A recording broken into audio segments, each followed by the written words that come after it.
Hello everyone. In earlier chapter we have seen the SQL database related queries, but now we are going to start a very fresh topic in this chapter number 6, and we'll be discussing SQL table related queries.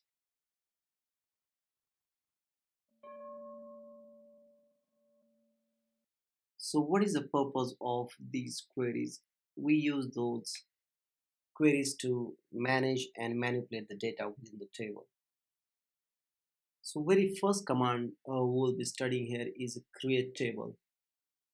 This is similar to the creating a database. Here we will try to create a new table to store the data.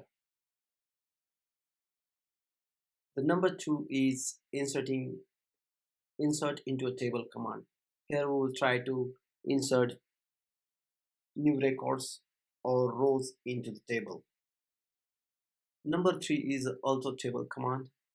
We'll try to alter the structure of our table. If you want to change the data type of our column, we can do that. If you want to change the column name or table name, we can do that using alter table. Drop table command is used to delete the table completely. Truncate table command is similar to the drop table, but it keeps the structure of our table and only deletes the data within the table. Number 6 is a delete from table.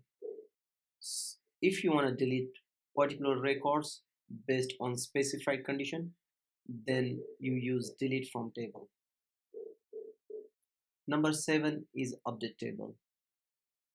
If sometimes we want to update the records based on a particular condition or specified condition, then we will use update table command.